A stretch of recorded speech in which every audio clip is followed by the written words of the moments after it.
I don't know. Duck and cover, bitches.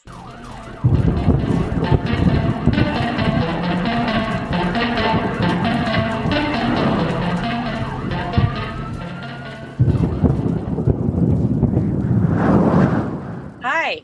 Hey. Hi. Every time it's like, hey. Hey. Hey. We Hey, haven't hey, been hey. talking for the last hour. No. That hasn't happened. What are you talking about? Hi, guys.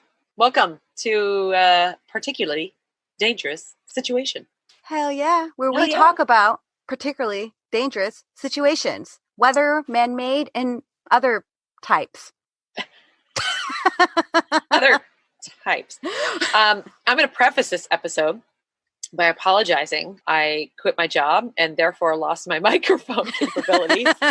Ms. Britt's over here with her old earphones again until my new brand spanking mic comes in, which should be tomorrow.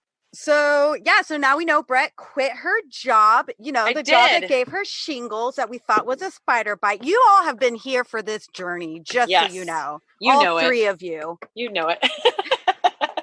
All three of you know my life. You know what I kept thinking of every time I talk about having quit my job is I could keep thinking of that Johnny Paycheck song, "You can take this job and shove it." Like that. Because that's really what I wanted to say. Mm-hmm. And I pretty much did. I mean, you don't quit a lot of jobs these days. And I'm not going to lie, ladies and gentlemen, I actually have a very good work ethic. And I am not the kind of person to leave somebody high and dry. That's not my style. I don't believe in that. I believe in karma. But I got to be honest, the karma that my boss has given me such a hard time that I'm like, you know what? No, karma is karma. And I'm leaving today. And that's my choice. And I'm sticking with it. I'm so glad I did. I'm so much happier not being there.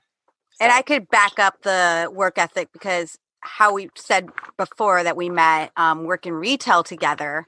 And that's when Brett was working more than one job because where do you get your energy? I do not know. You are literally like people say I talk a lot and I have a lot of energy. And then I met Brett and I was like, oh, we're perfect for each other. I'm on fire. I'm on fire. This is why we're friends. Yep. I love 100%. it. Yep. So, yeah. And then me and Brett haven't been able to record in a minute because we had so much stuff going on, life stuff. Yes. So we've actually missed each other quite a bit. Caleb said he asked me to do my, as he called it, my Mr. Darcy voice. And he asked me to sing Ring of Fire to him the way that I did in the podcast. Okay. I don't remember that. Remember. I'm trying to remember.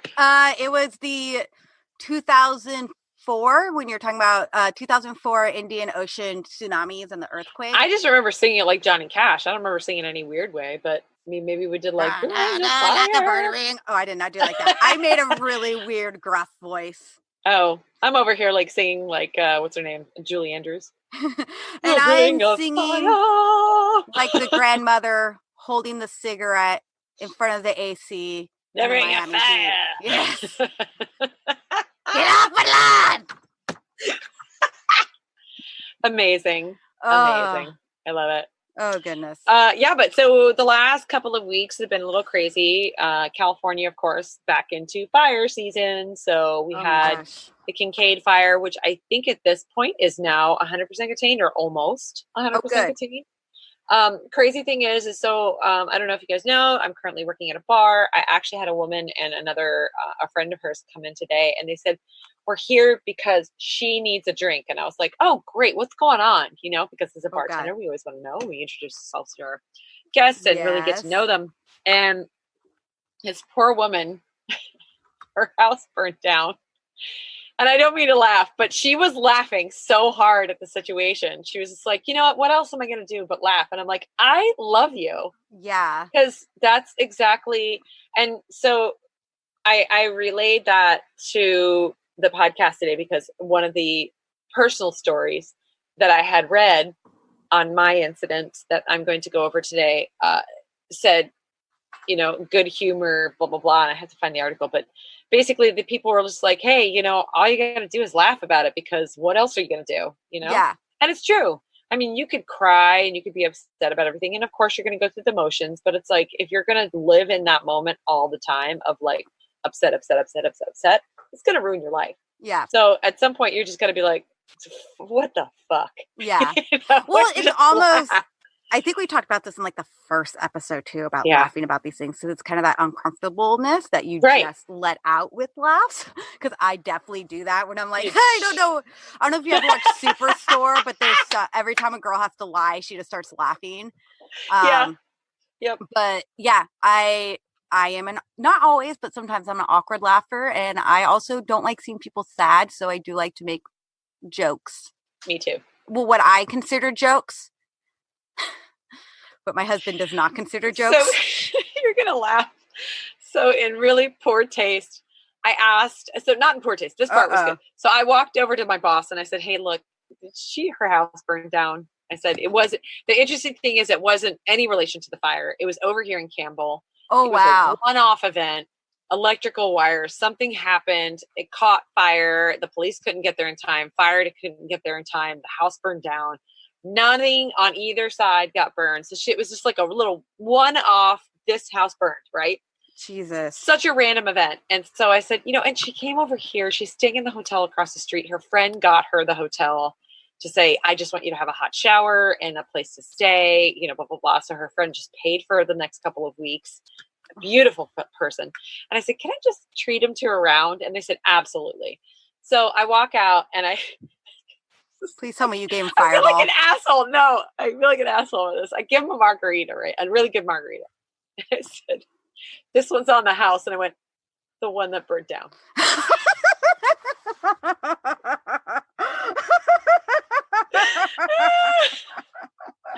And she just started laughing. She goes, that was so sweet. And I was like, I'm sorry, was that in poor taste? I didn't mean it like that. I said, but I just really appreciate that you have a sense of humor about it.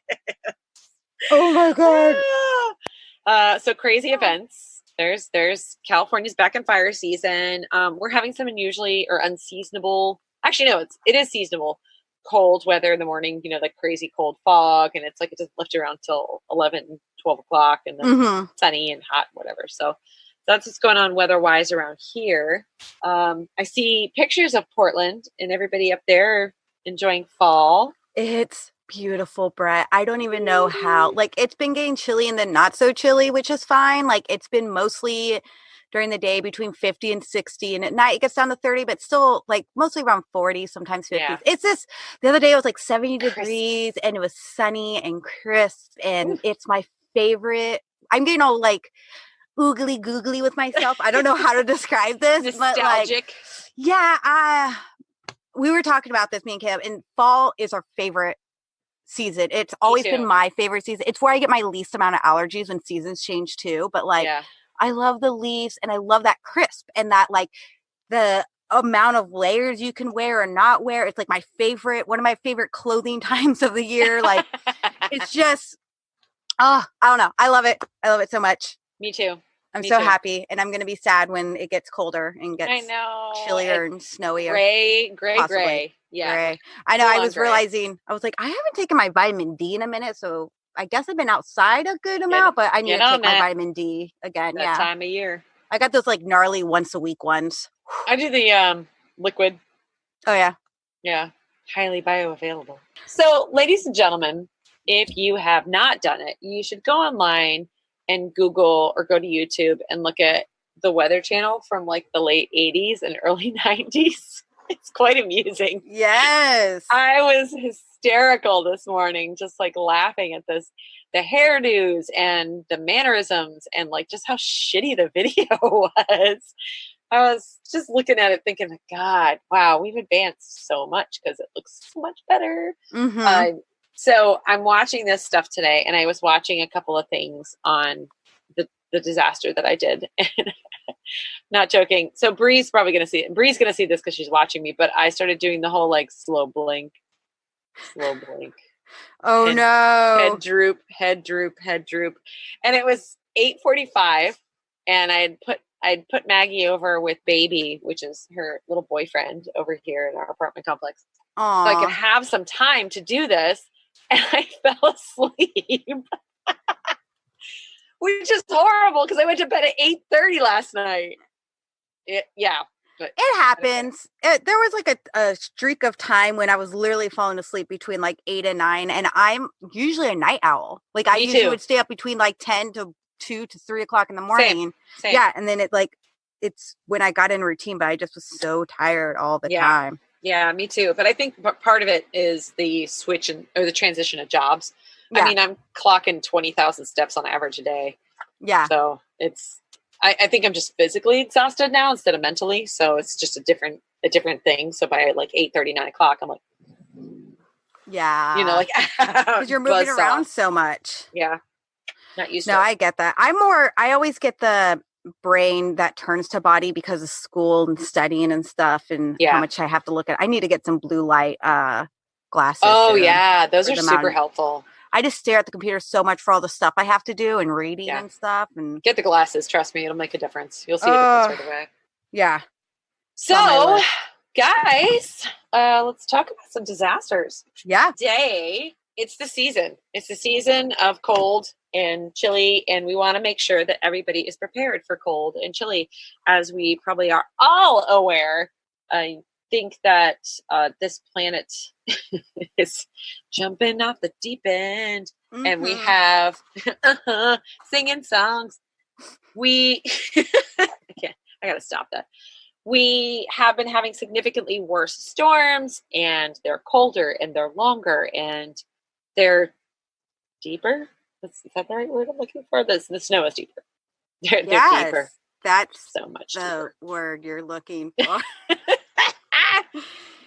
Deeper. This turned into a porn podcast right off the bat. Bam, it literally does every single time. You want to know? Fun fact that's not that fun and probably not that funny, but I can only make the classic porn sound if I do the joke, the brown chicken, brown cow. It's how I can go brown chicken, brown cow. Otherwise, I cannot do it. I've never heard that. Brown chicken, brown cow. That is amazing. Brown chicken, brown cow. Isn't there a restaurant called that? There should be. Go to the back. Or not. It's your choice. You don't know what you're gonna get. It's like when there was video shops and there was like the curtains to the naughty spot. Yeah. Brown chicken, brown cow. Brown chicken, brown cow. See? Now everyone's gonna do that. I'm never gonna stop that. That's amazing. That's Thank the you only for way I sharing can do it. You're welcome. All right. So being that we're going into the season of cold and winter, etc., I decided. So shall I unveil mine first? Do you want to unveil yours first? You're into it. Go get it. Go get it, girl. I am doing. Drum roll, please. Nina. That's not Nina, but thanks. She's doing it with her little paws. You just can't see. You can't see. Nina, you're magical. Dun, dun, dun. Ow! Gosh, you're scratching me up.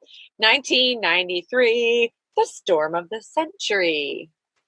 That's what we're doing. Did you mean for that to rhyme? No. Oh, shit. It rhymes. Yeah. I didn't even think about that.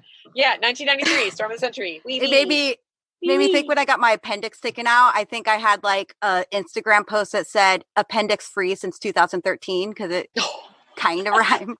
Kind of. I'm a moron. Please go on. Please continue.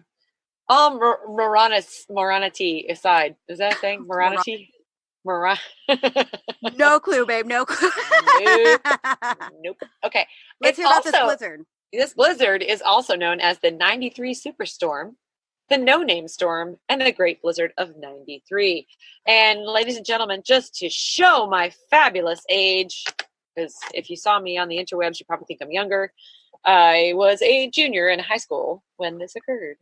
Thank you very much. Thank you. I do remember being in this storm.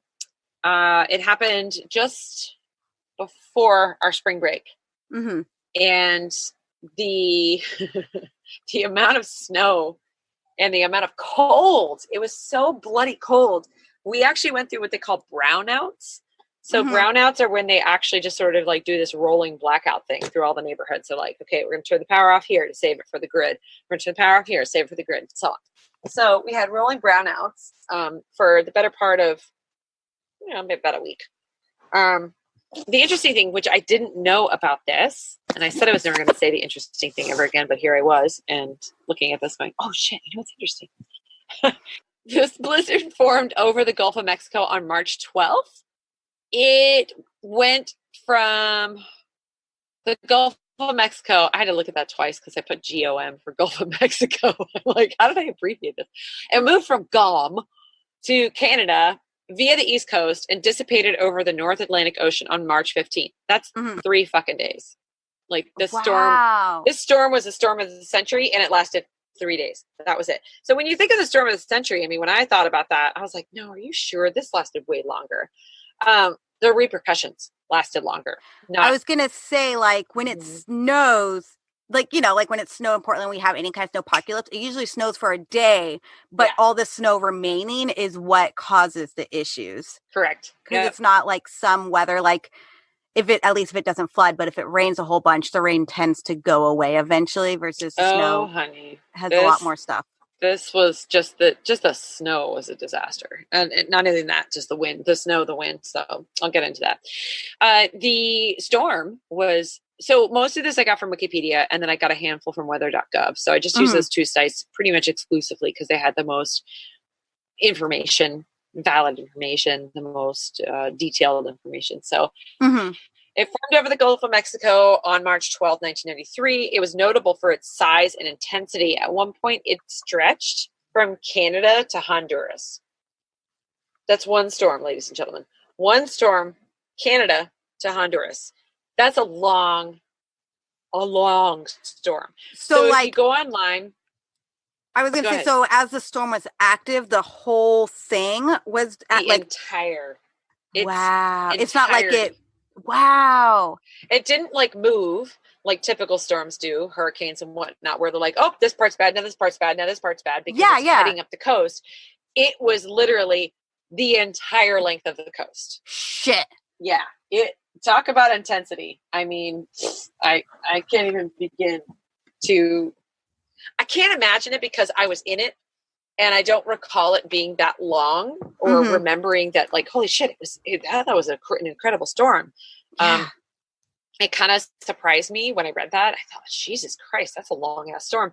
And then I started looking at some of the Doppler radar pictures online, and you could see it's a straight line squall from Florida all the way up. I mean, just, you know. Oh, that's crazy. I say Florida, but it's like below that, of course. Canada, Honduras, you know, or Canada, Cuba. Jesus Christ, definitely Canada, under Cuba, CC, whatever. Over.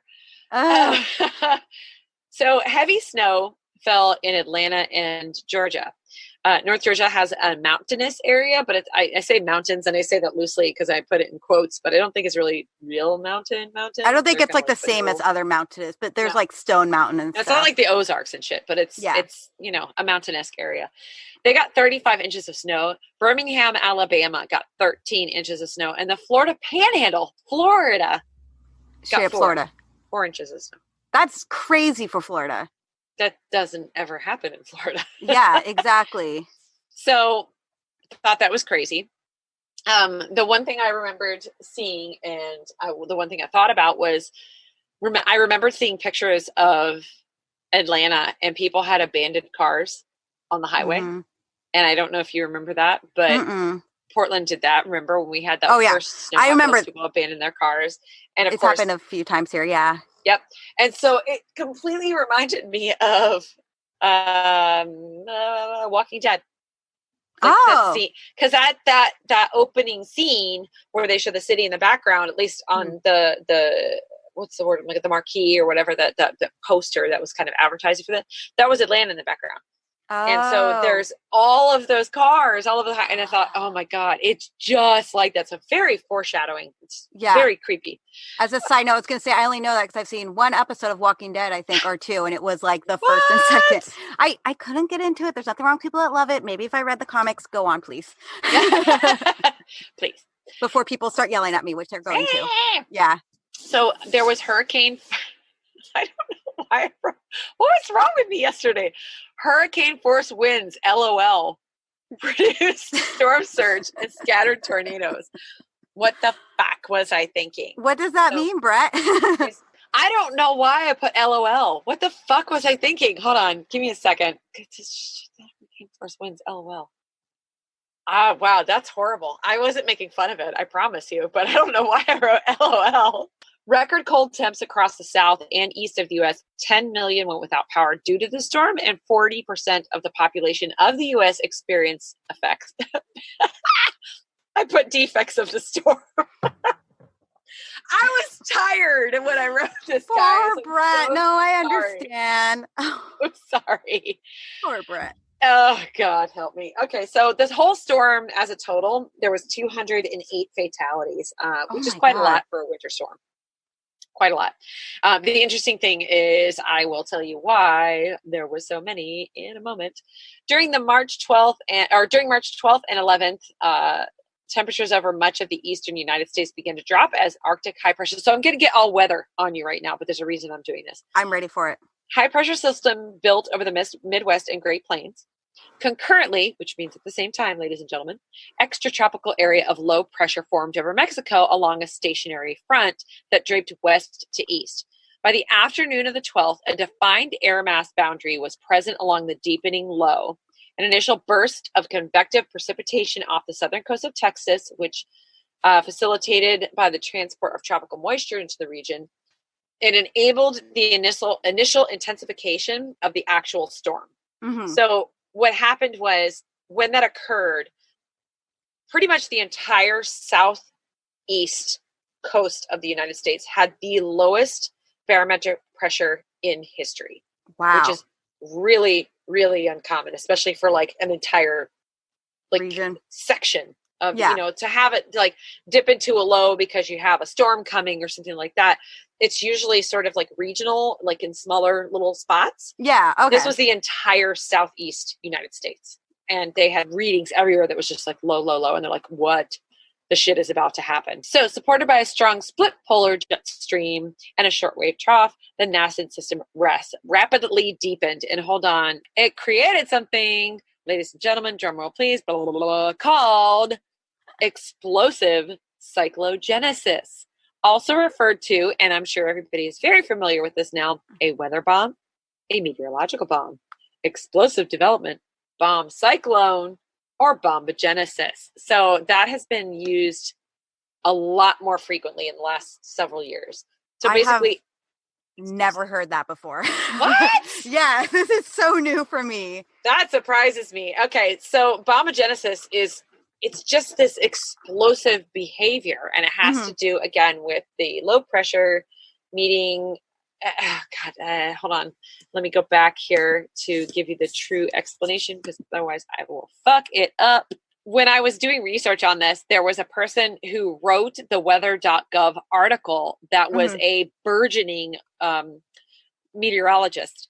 Oh, and nice. They put their paperwork on there and they recorded all this information. And I was like, oh my God, like as like a high schooler, I was, Jesus Christ, you're amazing. That is amazing. I didn't go that far. I mean, I loved weather, but I didn't go that far. Explosive cyclogenesis is a rapid deepening of extratropical cyclonic low pressure area. The change in pressure needed to classify something as explosive is latitude dependent. For example, 60 degrees latitude, explosive cyclogenesis occurs in the central pressure if the central pressure decreases by 24 millibars. So this is where we're going to start getting like really scientific, and I don't want to get too much in that. I mean, I think we can do like an entire episode on like what all these meteorological terms are, but basically low pressure falls, it's got sort of this median amount, like number.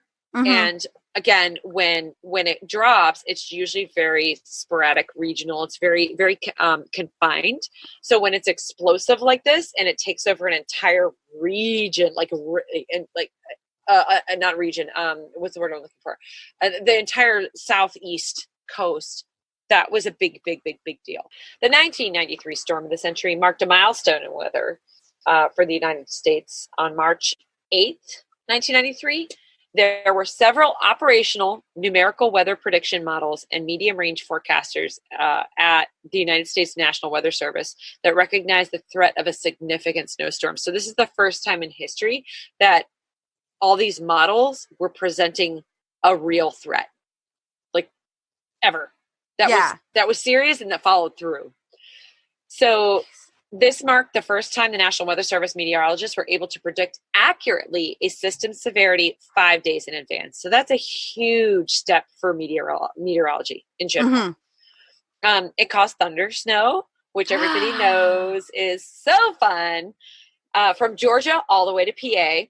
I do remember it. I remember it fondly. I remember being outside and being like, what the hell? And we all ran inside because we freaked the fuck out because we were like, what just happened? There were flurries and trace amounts of snow as far as central Florida. Big deal. So weird. I know.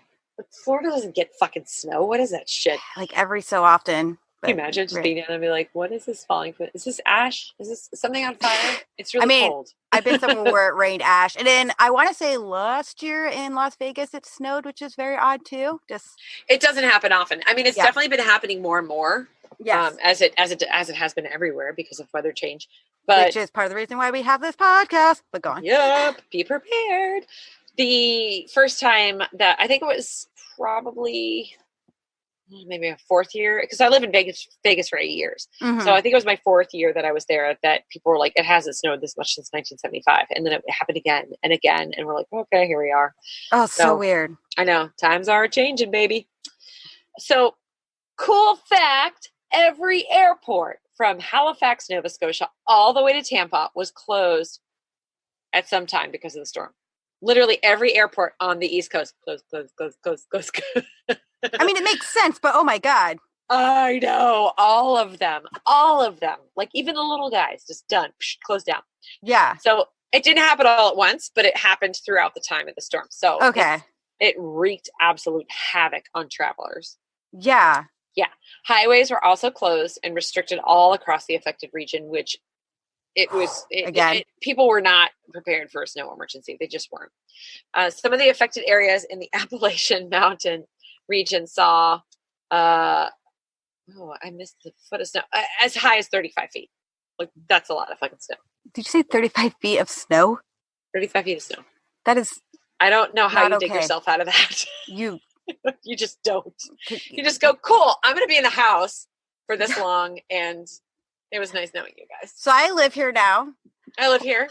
We have power and internet, so you could know I'm still alive, and we can web chat because this is my life until this is done. Okay, here is where some of the crazy amount of deaths came from.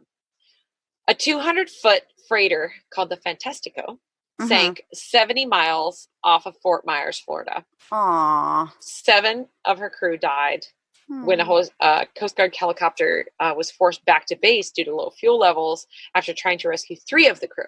Mm-hmm. The 147-foot freighter Miss Beholden ran aground on Coral Reef 10 miles from Key West, Florida.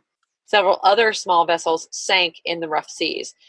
In all, Coast Guard rescued 235 people from over 100 boats across the Gulf of Mexico during the tempest. Cargo ship Gold Bond conveyor en route from Halifax, Nova Scotia, Canada to Tampa, floundered in the Atlantic Ocean 60 nautical miles southeast of Sable Island and lost 33 people. Wow.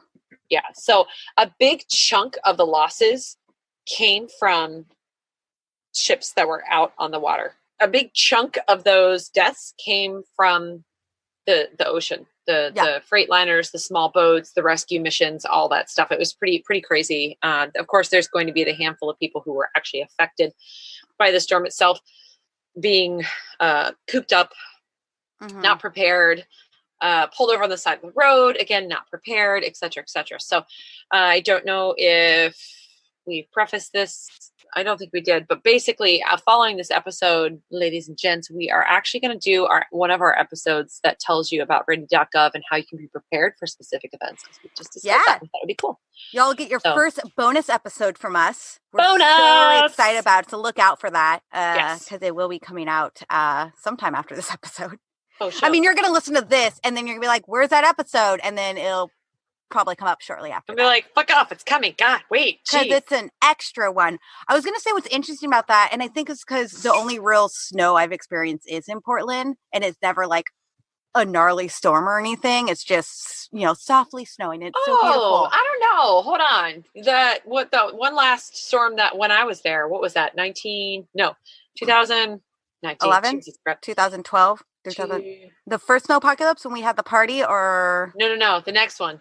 The one that had 15 inches, remember? Oh, that yeah, was I had 12 inches. But even that was soft snowing.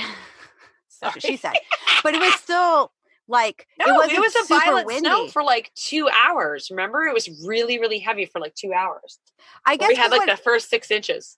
Yeah. What I think I'm thinking of is like there wasn't a lot of wind and stuff. I guess from my perspective. You know what? You're right. You're right. Yeah. Yeah. No, we didn't have blizzard conditions, which would be heavy winds, zero visibility, or low visibility. Yeah, we didn't have that. You're correct. So that's exactly what I'm saying. It's like it's so crazy for me to be like, oh yeah, I definitely like came outside and my scooter was covered in snow, which is funny because I was just riding it earlier that day, and there was 12 inches in my yard, which was crazy. But it was still soft, if that makes sense, when it came down. I think I should post, I have a video that, it's on my phone. I'll have to send it to you, see if we can post it on social media. That was that snowpocalypse. And I have actual video of maybe like, I think it was about 3 hours in, and it was already 8 inches. So that's pretty epic. I think I have pictures of my scooter covered in snow, but one of them is like an Instax camera because apparently I think I'm a hipster, but yeah. I remember that. So from weather.gov, the information that I retrieved from there was that every major airport, again, on the East Coast was closed at one point for the storm. The volume of water that dropped for this storm from the sky was immense. 44 million acre feet. So like it's enough water to flood 44 million acres of land 1 foot deep. Oh my God. That's a fucking lot. That's a shit ton of water. So much water. So much water. Oh my God. Yeah. And the volume of snow that was dropped by the superstorm was computed at just under 13 cubic miles. Wow. Cubic miles. Yeah. So quite a lot of snow. This was a pretty intense storm. The temperatures were, they varied from state to state, of course, but they were all-time lows. Again, the lower half of the United States had the record low barometric pressure. This was a very, very intense storm. The interesting thing about this storm is that though it occurred, and it was called the storm of the century, though it occurred in 1993, I feel like we are on the brink of having more storms like this more often. Longer than 3 days. They would stretch further. They would encompass a greater area. I feel like this kind of thing is going to be a norm fairly soon, which is unfortunate.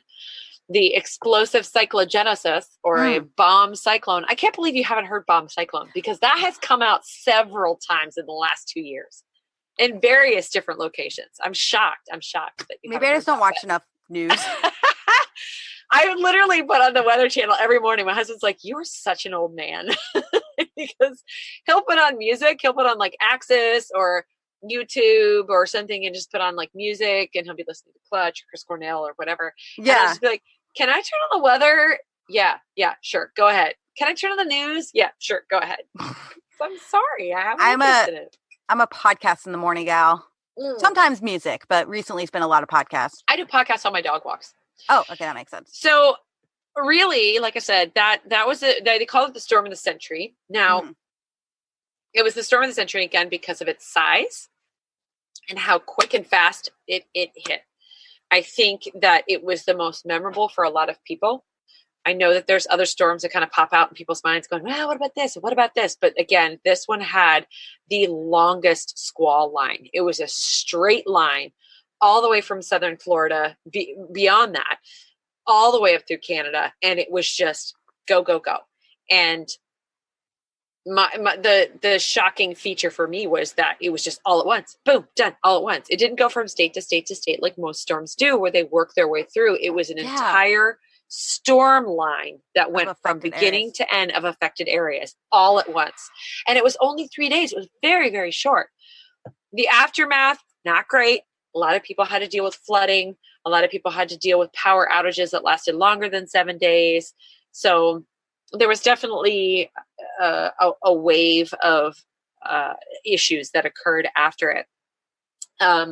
And again, I think I had mentioned it earlier when we were chatting about one of my guests at the restaurant, where I looked at firsthand accounts in some of the newspapers that they had put out. And one guy was saying, look, you have to have a sense of humor about this. This one guy chuckled because he was almost killed by a tree landing on his car in North Carolina. I chuckle about the, it's totaled. Oh, I'm all right though. But you have to be that way, because it's like stuff like this that's just, it can be traumatizing, and it can last however long throughout your life to just kind of just put you in that state of holy shit. Yeah. And you can't let it, being upset, you can't let it stick with you. You just gotta go, you know what, I survived. I lived through that. That was epic. Yeah. Look at it from the point of view of Keanu Reeves in Point Break.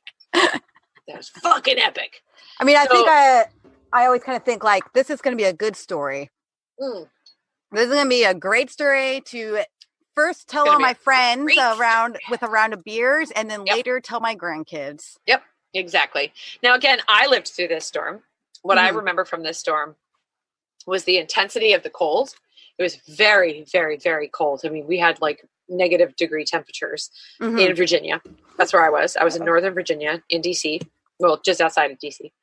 And I remember, like, again, we had rolling brownouts. So we would have these like rolling blackouts throughout all the different areas so that we could keep the grid still running.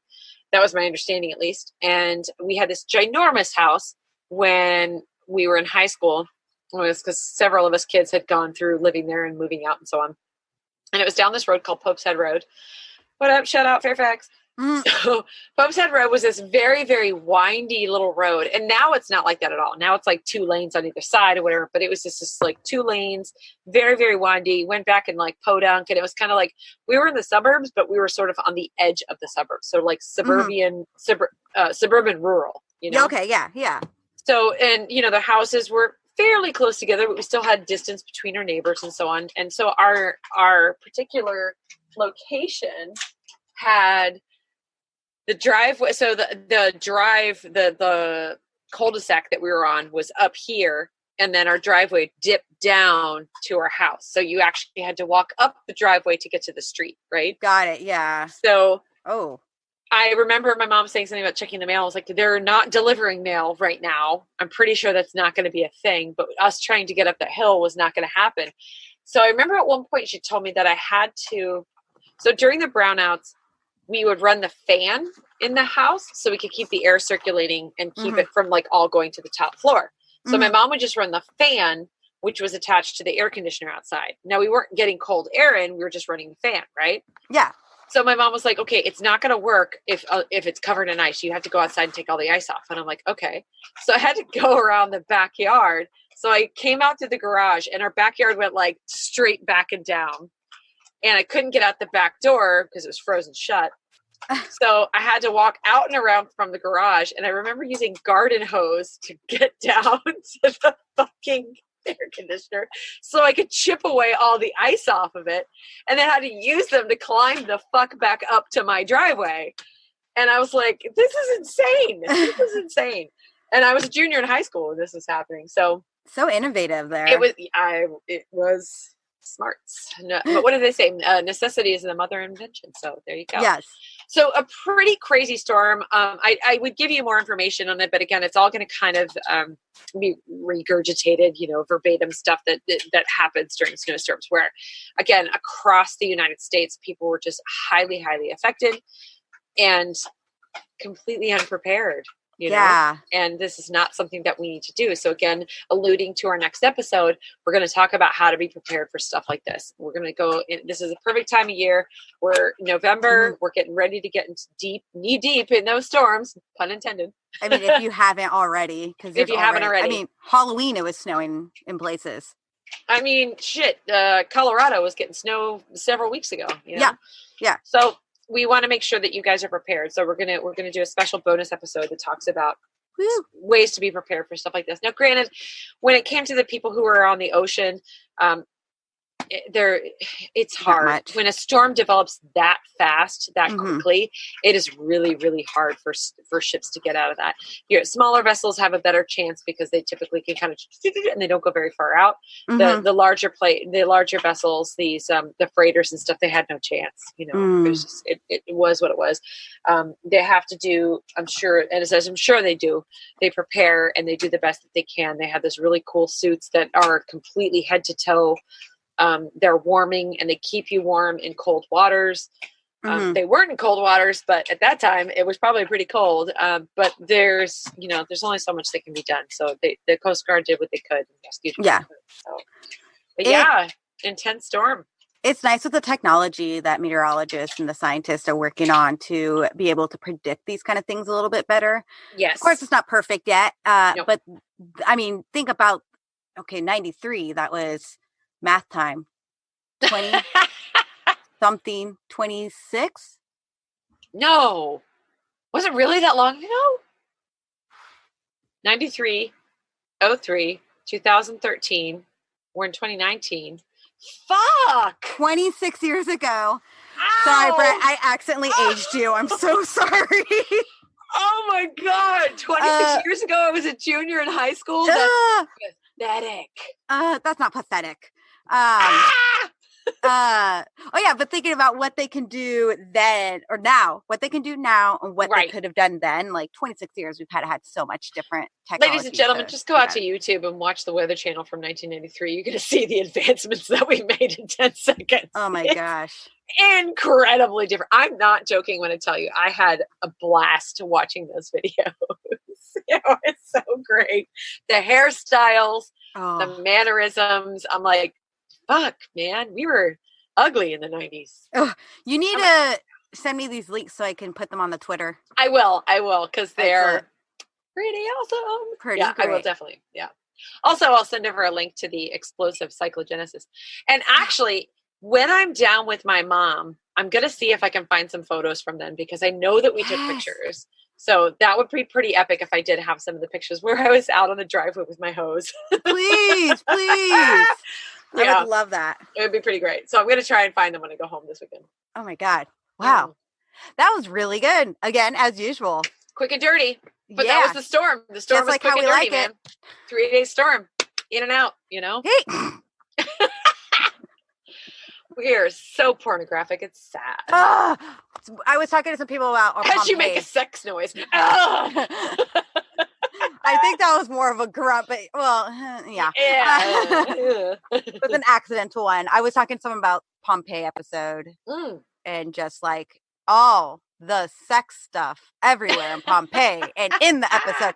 And I edit the episodes and then I like double check after I edit. And sometimes I make sure the episodes and like make sure everything came out okay. And all I can think is, Jesus Christ, my humor, this like 12-year-old little pubescent boy humor is awful. Like, I know people do this with their friends, but now we're broadcasting it across the internet for almost anyone except people in China to hear. And I don't know what to feel about that. I feel amazing about it. I mean, it is what it is. We are who we are. This is I enjoy it. This is literally how we talk to each other. That's the like 12-year-old prepubescent boys. That was a chilly little ditty there. So are you ready for this next segue? Oh, I'm so ready. Talking about chili and sinking ships. What? Does anyone know what I'm talking about today? I do, because you told me. I told her. And this one, because, I was like, a lot of my things aren't usually weather related. In fact, I've been doing a lot more geology and then man-made in engineering. Which I appreciate because there is two sides to the story every time. Yeah, I love it. Yeah. Not that I won't ever do weather, but it's kind of fun that we both have like a little bit of difference. But today I'm talking about something that I hope no one feels like is super basic, but I am going to do Titanic. So I kind of feel like I should just be like, start singing My Heart Will Go On. But then I think I'll piss everybody off because I don't have a voice. I was trying to remember, like, don't have a voice. Remember where you are. I don't know. I don't remember that song at all. I don't know how.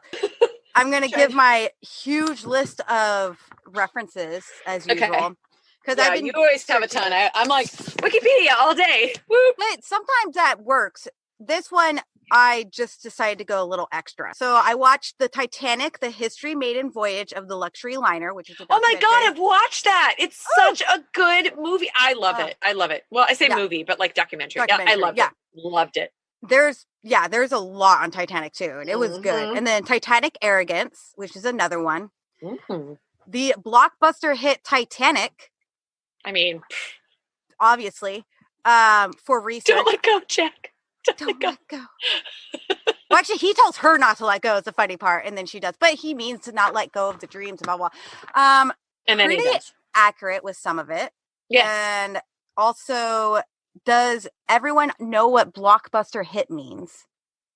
I was thinking about that as I was writing down blockbuster hit. Because we know what blockbuster was. Yeah. But not everyone does. Like, really? Because they, like, closed down, 15 years ago, something? I would say that surprises me, but it doesn't, because I actually just watched Ellen the other day, and there was a millennial trying to use a rotary phone, and that was the most hilarious thing I've ever seen in my life. So, which I'm a millennial, though. It's a funny thing. No, but you're like an old soul, though. You know, I'm like an old millennial. Vintage. Yeah, you get it. You know, it's very different. I was a poor millennial. I think that says something. Yep, that tells a lot. Yep. We had a lot of different things at home. I still had a flip phone.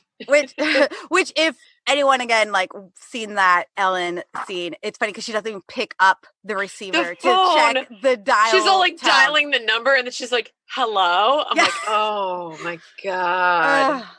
I mean, I can't blame people. Did the same thing. They have one with middle schoolers with cassettes and how to play it. And they're like, "Oh, don't you just turn this and it plays?" And it's kind of, but you need a thing. So it made me think about it. Is there anything from the early eras that we would know how to use? Like a phonograph? No. I would know how to use a phonograph. What else from that era would you not know how to use?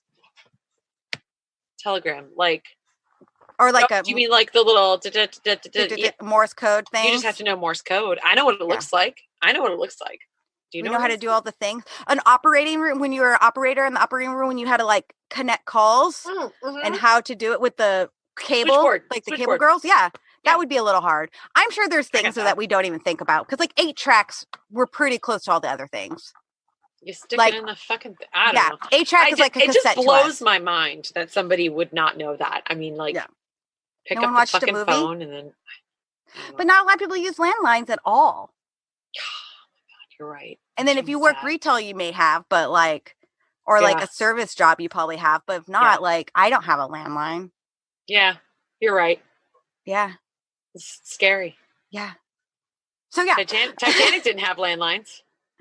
If they did, they probably would have survived. It said Titanic didn't have landlines. They did have phones, kind of, though, which will make sense. Oh, no. They had, they did use Morse code. They used Morse code, and then they had, phones from, the nest to the bridge kind of thing. Yeah. Yep. So I watched Titanic, and it was funny because I was like, I'm going to do Titanic. And then I watched the documentaries. And I was like, fuck it. I'm going to watch the movie. I haven't seen it. When it came out, I saw it twice. I was 10, and I saw it when twice, in Rome. I loved it. Yeah. And I'm glad I did because Leonardo DiCaprio, when he was youngin', and sorry, it's getting warm in here. Oh, baby. And I wanted to kind of compare the accuracy, how correct the sinking was to the actual sinking, how it actually happened and kind of the timeline. How the movie portrayed it. Yeah, and some of it was right and some of it wasn't, including the stories of some of the people at the end. So I also used allinterestingthings.com, ultimatetitanic.com, nationalgeographic.com.au, Britannica.com. Then I found some old ass newspapers. Yes. 12. Thank God to some lovely other disaster podcasters that led me to a great resource to find them. Love it. So the Evening World, that one was from April 1912. These are all from 1912. The Sunday Star, which I think was San Francisco, and the Daybook from Chicago. Nice. And that's why I kind of have 10 pages because I have what happened after too, a little bit. A little bit. Oh, I read there was I think it was the Sunday Star had I guess it was probably front page, but it was a whole newspaper page of the story, and it was 3 pages long. Like, wow. And in tiny little columns with pictures and all that, like drawn out pictures and actual pictures of people. Cow. And it was like what actually happened with the Titanic. Well, it was a big deal. I mean, it was a really big deal because this was supposed to be like the freight, like not Freightliner, the travel luxury line. Yeah, like that was White Star, right? White Line. White Star Line. White. I wrote it down. Yeah. But they were like sort of they were supposed to be that was it. Like that's how you know you made it, you know? Yeah, exactly. I wrote the Titanic, you know? Yes. Yeah. So the white I'm trying to do like I've done before, where I like to get some history, but there's extra that we don't need. So we have the White Star Liner, which was the name of the company that made the Titanic. They also, when they were building Titanic, they also built 2 others of their sister ships. So there was is that the Britannica, I think, and the Olympic. I'm going with it. So these were all the sister luxury liners that weren't really as much about speed, but more about, it was like the first of the fanciest fucking cruise ships ever. They were real nice and real amazing. So Halen and Wolf are the people who built the Titanic and the 2 other ships. And then the architect was Thomas Andrews. And then J. Bruce Ismay was the head of White Star Lines. And Thomas Andrews and Ismay was on the Titanic. Correct. It was built incredibly, there was a lot of thought put into it. I feel bad for Thomas because I see where he was going with it. Yeah. We mentioned in the Boston Molasses episode that they used the same metal on the Titanic as they did for the tower that held the molasses. Oh, shit. Which was known as a very brittle metal. And that was, they said, to blame for the sinking, but that actually might not be true at all. But still, that metal sucked. One wonders. Yeah, exactly. Yeah. So they had these 16 compartments that went around the ship, like on the bottom part, and you could close them by hand, by switch, or automatically. And that's so if there was a wreck, they could fill up with water and then close it, and it wouldn't continue to go to the ship. Oh, yeah. Yeah. So Thomas Andrew built that so if 4 of them filled up, the ship would not sink. Okay. So smart man. Like, cool. Yeah. I feel real bad about some of this shit because of it. So they had 29 boilers, 159 furnace per ships, and all those furnaces were hand fired. So it was actually men in the room shoveling coal. And they showed that. They showed that in the Titanic film where they had like guys down in the depths. Yeah. Shoveling coal. Yes, because Jack and Rose runs through that area at one point when they're escaping the spy, her fiance spy. Yep. So they started building the Titanic, and the Olympic was already built. And I double checked. Yeah, you are correct. It's the Olympic and the Britannic. Okay, awesome. Yep. So the Olympic was already built, but there was actually some issues with the Olympic a couple times that they had to pause the Titanic building and fix the Olympic. Wow. And I think it was like it got in a crash. I think the Britannic also crashed, which is another story. So fuck, like maybe I don't like Thomas. I don't know. Maybe I don't like Colin Wolfe. I don't know like who I don't like. His shit's doomed. Yeah. Which to be fair, I don't know if Thomas designed all of them. I just know he designed Titanic. So this did keep creating pauses as Olympic was fixed. So finally in 1912, the Titanic was done because it was like they showed it in the public in 1911, and towards the end they were actually like quickly trying to finish that shit. So like as I think it was like even in port or close to port, they were finishing the insides. Wow. And they also had to grab coal because there was a coal strike going on, so they had to get the coal from the other ships to get onto the Titanic. They're like, we gotta make this happen now. Well, especially because all that's happening with the coal strike too, they were losing a shit ton of money. And so they're like, once we could get this full and going, we could get our money back. Ah, that makes sense. Yeah.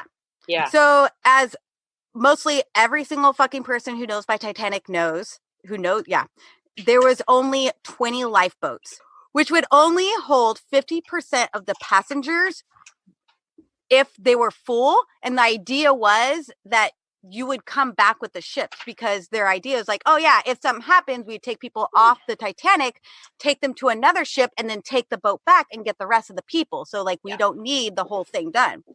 Thomas Andrew was like, no, I built the Titanic to hold all of them. I had it set up so they could have them, but I don't know if it was Ismay or someone else, but didn't like how it looked, and they wanted the ship to look pretty. So that's part of the reason. And they were within the legal bounds. That's a horrible thought. That's horrible. It's oh God. It's really frustrating that it was in the legal bounds, like that they weren't breaking the law regulations with only 20. There was almost 3,000 people. And like, I guess I say almost, definitely over 2,000. So there's like 2,340 board the ship. And I will preface, I search these numbers as I've done with the other numbers that I've talked about. Of course. And I get so many different numbers from everything. So this is not 100% correct, I'm sure, depending what source you read. So just hang in there with me, because even the newspapers report different things. I would say sort of like, it's like a give and take. You just be like, I would say blah, blah, blah numbers, plus or minus, for error. Margin of error, or depending on who reported it. Exactly. Yeah. So as we were talking about, the overall comfort over speed was the idea. And so the engines gave a modest output. And it's weird because they had like older engines, and it was like more economical, and it gave less vibration to the ship, which again, for that luxury of being on there. Okay. So the captain was Edward John Smith. And they say that he was supposed to be retiring. So this was supposed to be his last voyage. Aww. And we find out that like also that he's been, a lot of people liked him. He was super sociable, and people just like had a general liking for him. I heard he was just like a very nice guy. Yeah, I think he was, but also he's known to have some close calls in like being a captain of other ships, which is interesting because, Titanic sunk. Yes. Spoiler alert, if you didn't know, I'm sorry. Oops. Pretty sure most people do, but yeah. In 1912, his income was about $6,250. So a year. A year? Yeah. Jesus Christ, good. I can't get by that in a fucking month in California. Yeah. Well, I mean, it's 1912. I don't know what that means in 1912, though. But it's supposed to be a good, I think, yearly. Probably. So we had over 2,000 on board. We had over 300 first-class passengers, and the first-class area had a dining room, reception room, grand staircase, smoking room, gym. They had heated pool, like all this fucking shit. And just then they had, oh my God, amazing. They had 285 second-class passengers, and then 706 third-class. Most of those third-class passengers were on there with just one-way tickets to go to America, because this is coming out of England area, UK, England area, and going to America, which I guess I should start with, but okay. Hey, whatever. So a lot of those immigrants were from Britain, Ireland, and Scandinavia, and some from other places too. And they had a smoking room and a general room, which if anybody remembers the Titanic, that's where Rose and Jack go dancing that one night. Yep. Which is it looks so fun. And so like if you were second or first class, you just walked right on. If you were third class, you got checked for lice and illnesses. Like, oh my God. You had to go through a special like line and get checked to make sure you That's kind of fucked up. Oh, it totally is. It totally is. But it also gives an idea of like what people think. Because random fact, lice prefer clean hair. Dirty hair is harder to get around. Oh, I didn't know that. Also, lice do not jump. I don't care what people say. They don't. Jump. They don't jump. I've heard so many people. They're not fucking fleas. No, they're not. If you see something jump, it's probably not lice or it fell. But they're not fleas. Yeah. No. They don't do fleas the same jump. thing. Yeah. So April 11th, 1912, the ship goes onto his maiden voyage. Mayan voyage. It's Mayan voyage. Mayan voyage. Oh, wrong story. Hold on. So, funny thing, when it was going, there was a ship called the New York. It was like a smaller ship. The suction of the Titanic like broke something to where it started like almost colliding into the Titanic, and then the Titanic was able to kind of move and it didn't collide, and like people on there like laughing like, ah ha ha ha ha, you can't hit us, we're on the Titanic, we're huge. Oh my God. With that, because also people are like, oh, it's the unsinkable ship. Okay. No one from like White Star Line or anything actually said it was unsinkable. It was, no, I thought Ismay did. Ismay never said it was unsinkable. They just never denied it. Because the thing is like, oh, crew members said it was unsinkable. I think someone is like, it can't sink. Like, oh, it's unsinkable. And I think it's huge. So the idea is that media said it was unsinkable and then no one denied it. So it wasn't actually known. I mean, it was more sink proof because of the design with the compartments, but not unsinkable. Wow. I could have sworn that they had said, well, okay, you're right. So they said it was hearsay that Ismay actually said it, but yeah.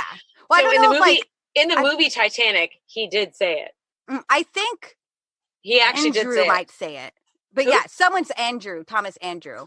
Oh yeah, one of the guys. So one of them was like, "It's unsinkable," and then the guy was like, "No, don't say that," you know. And he's like, "No, it is." Okay, you know? Yeah. So maybe it was Ismay, and then Andrew being like, "Yeah, we don't do that." Yeah, because Andrew seemed like he is supposed to be more of like timid. Like I said, he built enough area and room, or he designed enough for all the boats. And he was honest enough to know, like, okay, look, this, you don't call it an unsinkable ship. It's just that it's built to avoid blah blah blah. You know? Exactly. Yeah. Yep. During their main voyage, they first arrive in France at night, and they pick up some passengers, and then the Titanic couldn't actually fit into the port, so the passengers had to get on a boat to get to the Titanic, which is kind of funny. And then they make another stop in Ireland to pick up some more, like in Queenstown. Yeah, I heard about that one. I don't remember the stop in France, but I remember hearing about the stop in Ireland. Yeah. Another interesting thing is there was actually a coal fire going on down under of the ship that they were trying to keep hush hush. So there's apparently in some pictures you kind of see marks on the side. Oh shit! There was I think what happened was they transferred some coal over that was still burning or hot or whatever. And so in the area where, you know, like the furnace area where you put the coal in, there's actually a coal fire going on like the whole time. And so there's conspiracy theories that somehow that has something to do with the sinking. Wow. And so after they pick up the people in Ireland, which I think was the next day, they were heading out. So it's like the 12th, they're heading out to that New York. Okay. So they have a good couple days of fine sailing. Everything's okay. Jack falls in love with Rose. Rose falls in love with Jack. It's a whole thing. All the things. There's a whole necklace situation. And then it gets close to April 14th and they're going full ahead. So the idea is Smith is like, hey, let's make this a story and let's get there quickly. And I feel like part of it is, if you watch the movie, I don't know how true this is, but like it's kind of like Ismay being like, we should really get in the headlines and get there early. Can you imagine the looks on their faces? Because you know, they want to make money and they want to make this like a thing. They're probably like, you're crazy. Yeah. So, and he fucking is, because they're going through, I mean, this is like in fucking ice. There's ice fields, so it's just a whole bunch of icebergs and landmines right there. Yeah, and the water is kind of calm, so you're not seeing the water hit the iceberg, so it made it harder to see. Yep. And there was no moon that night, so it was just starlight. Ooh, and new moon. Yeah, there was. Yeah, so like all that shit, and what was the other thing? Oh, but it wasn't cloudy or anything, which is good, but doesn't really matter. Doesn't matter. I mean, pretty much the sea would reflect the sky, right? So it's like at that point, it's just like black. Exactly. You know? What are you going to see? Yeah, you don't really see much of anything. And the people on the Nest, which is Flint and maybe not Phillips, I know is like Frederick Fleet and someone else, asked for binoculars. And they're like, oh yeah, go ask like the second officers for some. And so they went there and they're like, yeah, no, we don't have any. And so they didn't have binoculars either to see further out. So they're only seeing from what their eyes, their self in the middle of night, in a dark night could see. Yeah. So the ship was at full speed. And this is when ice warnings started to come in from other liners, including one an hour before the hit. Passing ship heading west, a cargo steamer flashed its lights at the Titanic to say like, hey, there's icebergs out here, be careful. And the Titanic replied, okay, and then continued. They did steer off the path like 20 miles just to try to help keep away from the icebergs. Wow. And this, like, they were sending messages because there was boats all around, and they'll send them all around in a circle that kept warning them. So the 1 hour before, they say never made the bridge. Okay. Of the ship. So, you know, someone's in the messenger like, oh, there's icebergs, blah, blah, blah. I'm like, yeah, we fucking know. We get it. Cool. So then Smith retires to his room about 9:20. And he's like, you know, keep an eye out. Everything's fine. Yeah. And I think it was about 10 is when Fleet and the other guy was up in the crow's nest, keeping an eye out for the icebergs. So at the time, the sea was about 31 degrees. So the temperature in general is between like 28 and 32. Cold. Yeah, it's literally freezing, including water and just being outside. So the lookout spot. And salt water doesn't freeze. So heads up to y'all who don't know, salt water doesn't freeze. It's just really fucking cold. Yeah. So the lookout spot an iceberg directly in the path of Titanic. He rings the bell 3 times. Yeah. And then he calls the bridge and says, like, holy shit, there's the Titanic. And that's where Murdoch is, which is... You have to remember it's the movie. Iceberg, right ahead. Just as Brett said. Thank you. You're welcome. Also, I was incorrect when I say salt water doesn't freeze. It does, but it takes longer to freeze, and it can drop below temperatures where you would have normally ice. But because it's salt water, it's not ice. It's just ice fucking cold. Okay, yeah. I think that's what I was thinking in my head as you said that. Yeah. But I was like, shit, I shouldn't say that because everybody's probably screaming at me right now. What the fuck are you talking about? It can freeze. It's okay. So Fleet sees the iceberg. He rings the bell. He calls the bridge. And Murdoch, which is the first officer, orders the Titanic. They call it hard as starboard. So...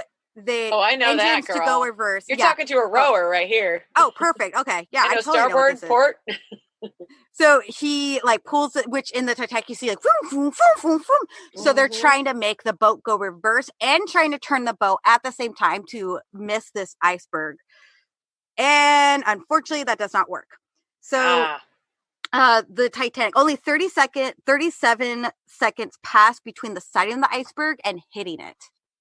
Fuck, that's no time at all. They barely had any time to do anything about it. You can't take a ship that size and turn it any direction without missing it. No, and even trying to reverse it. Like at that point, it's collateral damage. Yeah, and they were going like, I think like 24 knots. And so 20 and a half.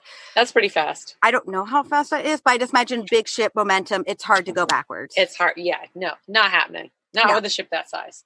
And again, that's when like Fleet's like, dude, if I had fucking binoculars, I would have been able to see it, but it's kind of hard to see in these conditions. That atmosphere. Yep.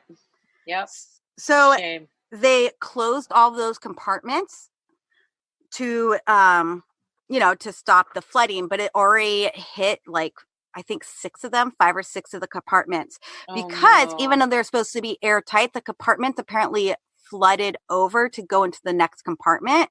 And that was a design flaw that they didn't realize, that somehow the water still went over. And so the Captain Smith is up and like, holy shit, what's going on? Grabs the architect. And within 10 minutes after they hit the iceberg, they are going over the fucking plans and seeing like, what the fuck? And the architect, that's when like that famous, like, it's going to sink in an hour or 2. There's nothing we can do. Shit. Like, we're fucked. Yeah. Wow. And so that's when Smith comes out and says, okay, start getting those lifeboats out. Like, let's do it. Let's go. So it's interesting. I'm going to say, depending where you're on the boat, because some people are like, yeah, we hit it. We heard it. It was a soft grinding noise. And some people kind of felt it. And then some people didn't even notice. Some people were sleeping. So like, I think it just depends where you were. Yeah. I mean, it's a big ship. Yeah. It's a huge, which I'll definitely post a picture because I can't understand how big it is no matter what. Also, I just Googled 24 knots is 27.619 miles per hour. That's pretty fast on the water. Yeah. Damn. Pretty fucking fast. You're not gonna take a ship that size and slow it down very much. Yeah. No. Damn. So there was already like multiple feet of water on the front end where it hit. So if no one knows, the iceberg hit the front end of the ship, and it was like 120-foot tall iceberg, they think, like out of the water, but it could have been only 50 to 60 feet tall. Just kind of depends. Yeah. But it hit lower in the iceberg, maybe even in the water, which I think is why it started filling up so fast. Because, I mean, icebergs tend to be bigger underwater than they are above water. Yes, that's what I recall reading. Not only when learning about the Titanic, but learning about weather in general, is that an iceberg, again, so one of the colloquial sayings is the tip of the iceberg, because it's just the beginning of something that's way, way bigger, Agreed. So, yes. Yep. Which I thought about that. And I thought I would use that in a joke somewhere. That's but where they get it. Gone to there yet. Yeah. Sorry. Didn't mean to steal your thunder. I couldn't find a place to put it. You're fine. So I just put it there. They hit about 11:40, and then 11:50 is when they like get the architect and all that. I'm like, fuck, what do we do? And so by 12:05 at midnight, now it's the 15th midnight, Smith is like, okay, let's get these fucking lifeboats going. Yeah. So, you know how we talk about how the lifeboats weren't all the way full? Correct. So when they started filling them, people were just kind of joking around. They didn't realize, because everyone, of course, is like, we're just getting on them as a precaution. It's fine. Yes. Like between a precaution, also being like, this ship's not going to sink. Yeah. They're just doing this precaution. It's fine. We'll get right back on. So, well, I remember in the film them saying like, "Oh, don't put the life vest on. They're just joking. It's just fake. Like just put the life vest on. We'll walk around here. We'll have a brandy. Everything will be fine. We'll go back to our room." Yeah. And that is how people were acting. Some people were still just hanging out, drinking still. Some people just like went back to their cabin, like whatever, I'll come out later or something. Yeah. So that's part of the reason why it was so hard to get so many people on the ship or on the lifeboats, because there wasn't enough women and children to fill it up. So some of the boats that did have men on it. Wow. So they made the rule right away, which I don't think the rule, it's just known at the time, especially women and children first is who you save. And men should have the dignity to fucking die, apparently. I don't know. Go fuck yourself. Go die. Yeah, I fucking hate it. Save my wife and children, but I'm going to die. Yeah. Well, and it's super frustrating because that's like someone's dad and husband also, and a person, but that's a whole nother thing. So, within an hour, really about 40 minutes, they started saying, let's do fill up the ships. But it was an hour after the iceberg hit is when they lowered the first lifeboat. And the first lifeboat had like half the amount of people on it.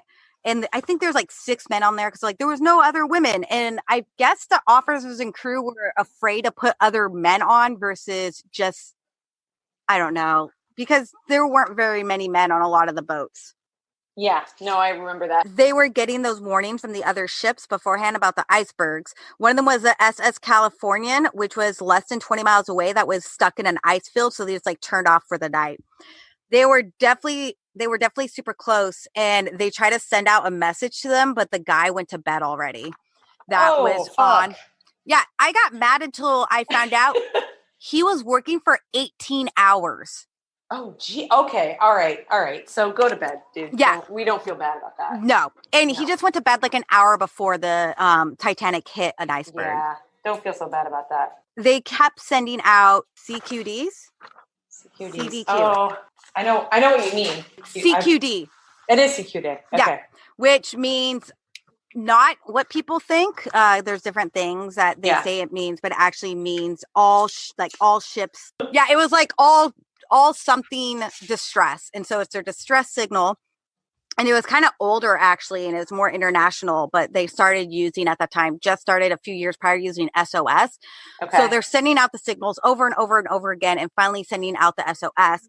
And the Carpathia, which is about 58 miles away, gets a distress call, turns around and goes straight to where the Titanic is with what they're given. And I remember that being one of the main ships that actually showed up to help them out. Yeah.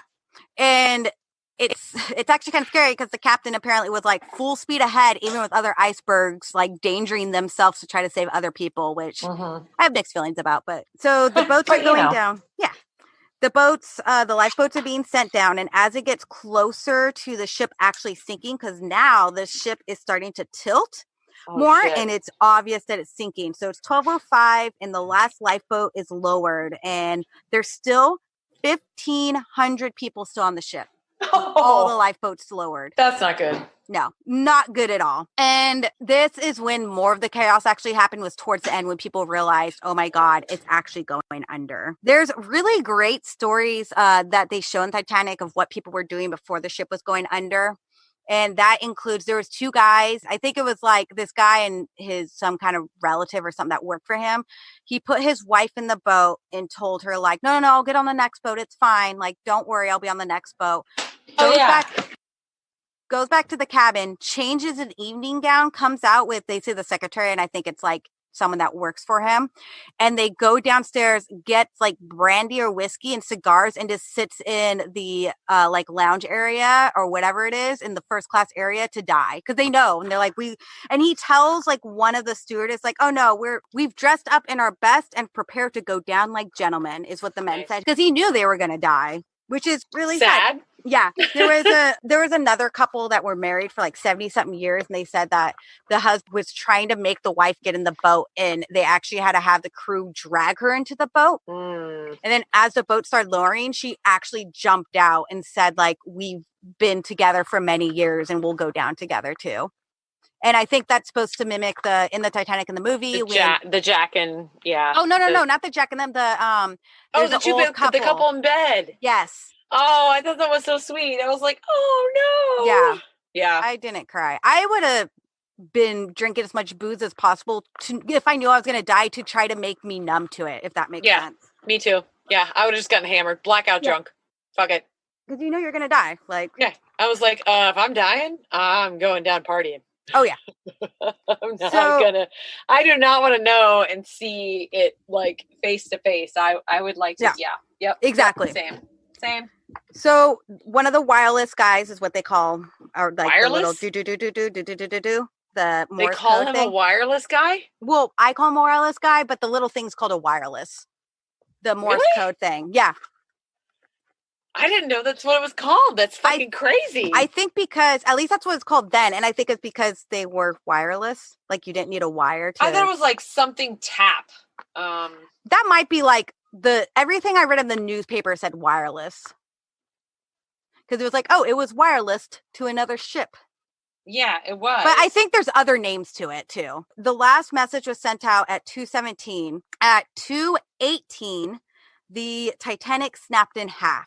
So if no one's actually seen how this went down, they definitely have a lot of videos that you can watch where the ship, so it's sinking for about 2 hours or so, right? Yeah. And it starts tilting, and looking like it's going to nosedive full on into the ocean. But then, because the front's so heavy with that extra water and some other physics shit and science shit, it breaks in half and falls back down. Oh, yeah. That's the scene where it was like, whoop. Exactly. I remember that.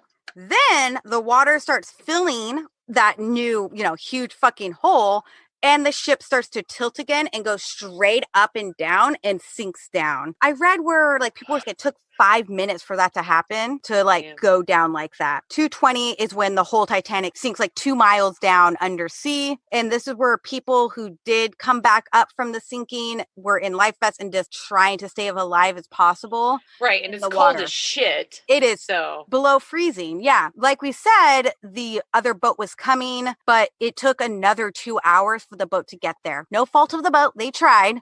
Right. But you can easily freeze within 2 hours with those circumstances. There were the lifeboats out there, and I guess at one point one of the guys was like gathering 5 of the boats and made all the passengers move to 4 of the boats and empty out one of the boats so he could go around and start picking up people. But by the time he did that, a lot of people were already dead. I think they were able to pick up like 14 people or something.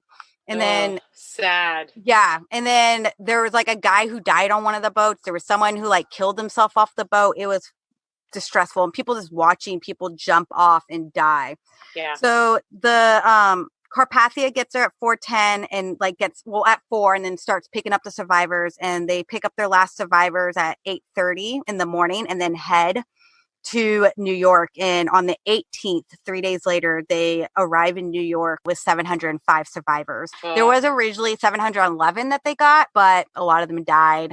Yeah, I was going to say, I'm like, he's sick with the flu or whatever. Exposure, hypothermia. Yes, exactly. Yeah. And then in 1985 is when they found the ship finally and have detailed photographic evidence of how it's split in half. I heard, this is completely word of mouth, so take it as you will, that the men said that the ship went down as one and the women said it split in half and then went down. No way. Yeah. I don't know if that's true. That's just a lot of word of mouth. Wow. So on the 15th, so they were sending those distress signals on, it was either the 15th or 16th. I know I have one of the news articles from the 15th actually said that the ship did not sink, that everyone survived, and that which is why it's at the bottom of the ocean right now. Yeah. No problem. But they don't know that. Somehow. They don't know that. And somehow the media got this story that the ship didn't sink and it's just being towed and there's all survivors. Oh, Jesus. So imagine the heartbreak like the next day when they're like, fuck, never mind. Oh, just kidding. Actually, most of the people died. Everyone's dead. Yeah. All but like 700 people died. There was over 2,000 people in only 7, and mostly being like first class women and children. Of course. Yeah. I mean, everybody who was underclass was just like, yeah, well, we'll get you a boat. We'll get you a boat. Yeah. They had to wait a while to get a boat. So fucked up. Yep.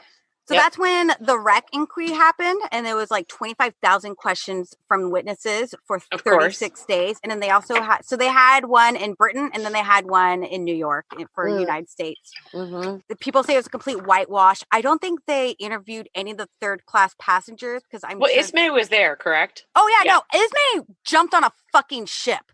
Yep. So here we go. Smith took it like a man. Yep.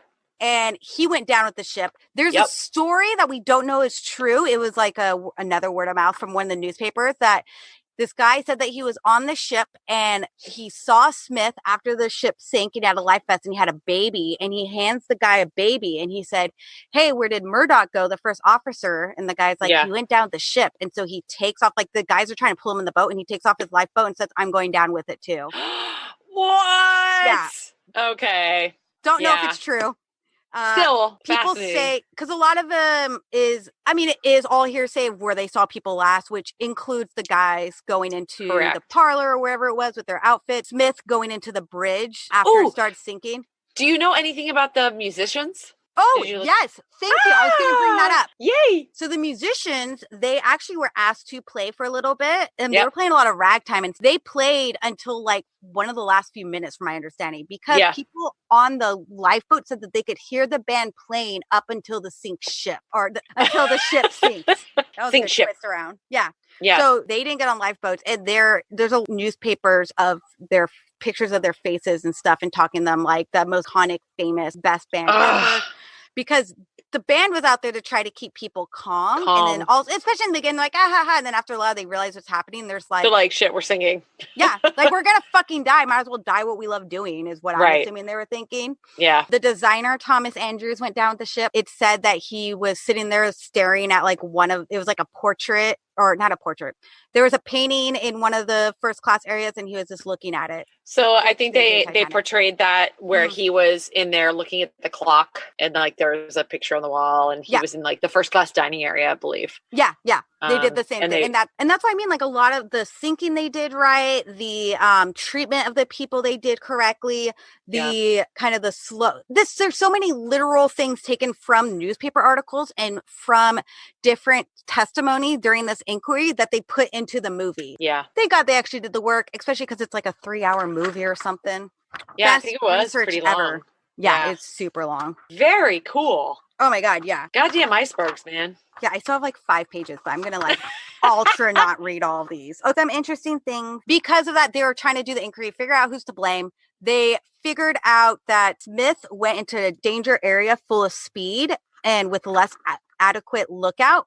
But they said that since he went down with the ship, he was like honorable. Ismay is fucking his demise because he like hopped on a lifeboat when he shouldn't have. Yeah, that guy's an asshole. They finally said a lot of it had to do with negligent, and they actually said Fleet, which was the guy who spotted the iceberg, was more of like not to blame at all because he did what he could with what he had. And I read some of his testimony. It said, Frederick Fleet, one of the men in the crow's nest, when the iceberg was noticed, he telephoned the officer on the bridge. The Titanic didn't move enough and it hit the iceberg. Fleet believed if they were given marine glasses, binoculars, they would have spotted iceberg earlier. But after he tracked down someone was told that there were none. He said when they hit the iceberg, when they saw the iceberg, it looked 50 to 60 above water and it made that soft grounding noise. The third officer, Pittman, talks about his experience, how he woke up and thought it was fine, then came out, and he said, calling for women and children first, and not many women came. So he did allow some men on. First Officer Murdoch shook his hand and said, goodbye, old man, good luck. And the boat was lowered. But Pittman thought it was only temporary. However, it was not. And apparently Murdoch knew that. Oh, shit. As it was sinking, after it broke, some of the lights were still on, but that's when they started flickering on and off. And then it went down. And so once that boat went down, it was pitch dark. Oh, so they said no. They couldn't hear or they couldn't see any of the people in the water, but they could hear them. He said he wanted to turn back to the cries, moans, and prayers, but he heard. But the passengers were afraid that the boat would capsize, adding people from the water and swimmers all trying to get on. So he decided against it. Yep. That didn't make me mad. Not at all. Get the fuck off me. Right? I remember watching the film and them hitting people with oars, trying to get them to get off. They're like, stop trying to get on the boat. You're going to sink it. And there was one where there's like a partially capsized boat and they were doing that. And they're like one of the guys who did that committed suicide later because, there's this no good answer.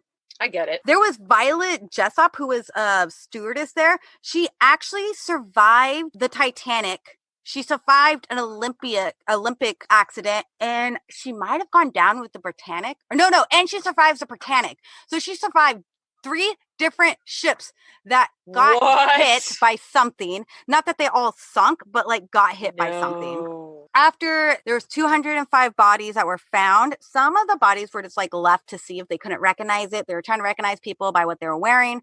They were all buried in Halifax, Canada. If they weren't noticed who they were. People also where the storm was. Oh yeah, I know. I thought about that when you said that. About 14 years earlier, there was this book called The Titan. And it was called The Wreck of the Titan by Morgan Robertson. And it was very similar to what happened. It had similar measurements to the Titanic. It also hit an iceberg and it also sank. So that was interesting. A couple Mythbusters is, once again, they didn't say the ship was unsinkable. Media said that, and they just stuck to it and didn't deny it. Yeah. The boat was not the largest boat because it's actually the same size as the Olympic. Yep, I heard that as well. Yep. Yeah, and that was the fucking Titanic. It is partially an engineering error. It's also a man-made error of going too fast and not being cautious enough in the iceberg area. Fuck yeah, that's it. It was hard. That's intense, man. I cried so much watching the movie again. I cried when I was doing the one on the Thailand one. The Impossible? Yeah, that was an intense movie. I know, I want to watch it, but I'm like, I don't think I'm ready. You had mentioned Ismay, and of course I went down the rabbit hole of does he have any people that survived him? Ooh, please tell me no. So actually he does. Michael Bauer Manser had to wait until he was 78 years old before seeing the inside of the landmark Liverpool building where I guess his great-grandfather was buried, who was Henry Ismay, Thomas Henry Ismay. The great-nephew of J. Bruce Ismay, White Star Line chairman of Titanic survivor, made a poignant first visit to his famous relative's Liverpool office. Michael Bauer Manser, 78, and this was written in 2013, who lives in Wiltshire, is also the great-grandson of White Star Line founder Thomas Henry Ismay, the father of Bruce Ismay. Mr. Manser's visit fulfilled a long-term ambition to look around the Albion House, the former White Star Line headquarters built by Thomas Henry Ismay. Mr. Manser said, it meant a great deal for me to be here and stand in the very office from where my great-uncle and great-grandfather ran the company. I'm so pleased that this building is going to be converted into a hotel and public will be able to see it inside as they did when it was a shipping office many years ago. My family's contribution to Liverpool makes me enormously proud, and it gives me great pleasure to see this. Wow, this guy, like, I feel like he didn't even realize his great-grandfather was kind of shithead. I mean, not in a shithead in an outward sense, but like, you know what I mean? I mean, he did a lot of stuff, but after the Titanic sunk, he was like one of the most hated men. Mm-hmm. Like, I think they might have used the word despised, and it was like in a newspaper. Well, here's what he said. There was also a view that he was a silly, feeble, and hopeless man who was only put in charge as he was a founder's son, but that's ridiculous. After the U.S. financier J.P. Morgan took over White Star, he made Bruce president of all his shipping interests. A hard-faced financier like Morgan wouldn't have given him the top job unless he was up to it. So... Where did you get that from? This is from liverpoolcho.co.uk. Getting those references in, making sure. Yeah, for sure. Yeah. That was amazing. Thank you. My throat already hurts. Yeah. I know. We still have another episode to do. I know. I want to apologize to anyone if that... I try to organize as much as I could. It's a lot of information. It's a lot of info. It was one of the most, I mean, so for that century, it was one of the most talked about events. Mm-hmm. It just didn't stop. It didn't stop. There was constantly a barrage of information that came in regarding that, and people were always fascinated by it because there was always hearsay. Were you on there? Were you not? What happened? You know what I mean? And it's like, and it's traumatic. So it's like, were people accurately portraying what actually happened, or were they just giving them their PTSD version of it? You know what I mean? Well, because only about a third survived. Less than a third survived. Yep. And kind of like you were talking about the PSD, and also, thank you, psychology, for letting us all know this. Memory is very subjective. It's very. Every time you have a memory again, it actually tends to change a little bit, they think. Yep. And you could make fake memories, and you are not lying about them because they are your memories, which sounds weird, right? You're the one who knows. Yeah, but it doesn't mean that actually happened how you think it happened. I know, isn't that crazy? Which is why eyewitness is not a great thing all the time. It makes me wonder about events that have happened to me that have been traumatic. I'm like, was that really actually, did that really happen? Mm-hmm. You know what I mean? Like, it makes you wonder. It makes you second guess yourself. Oh, yeah. We can end this. Woo! Well, thanks, you, guys. Everyone, for listening to us.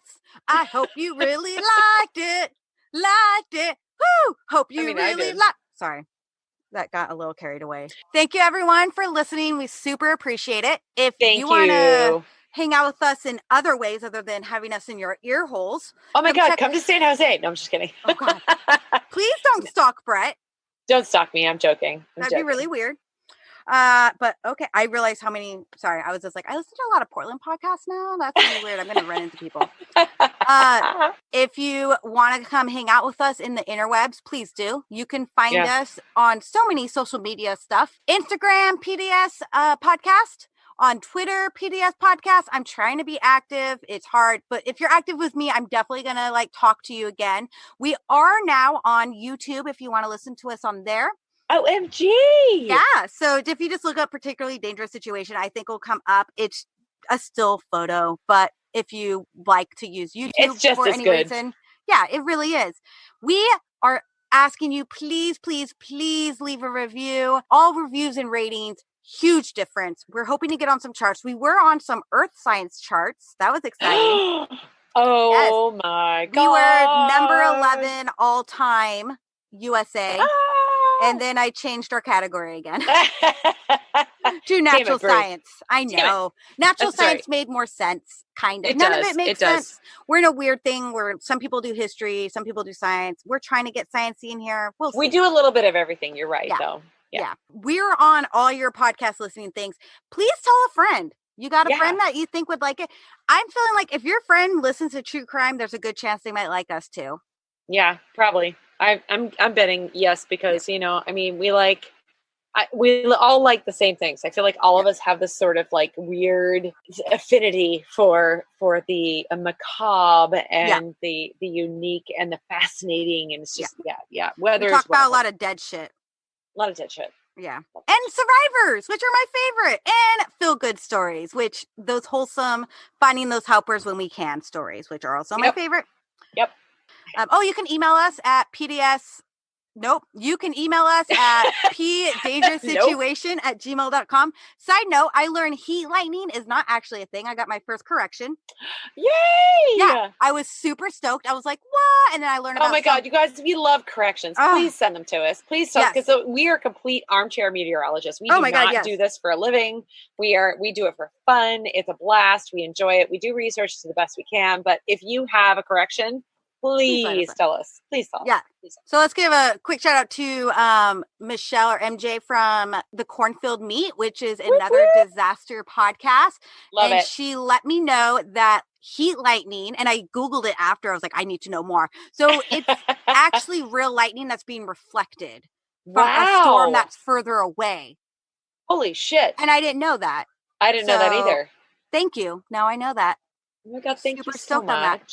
Yay. Yeah. So that's our episode, folks. And if you don't know it, you should know it now. It's cold. And duck and cover. Mostly cover because it's really fucking cold. Yeah.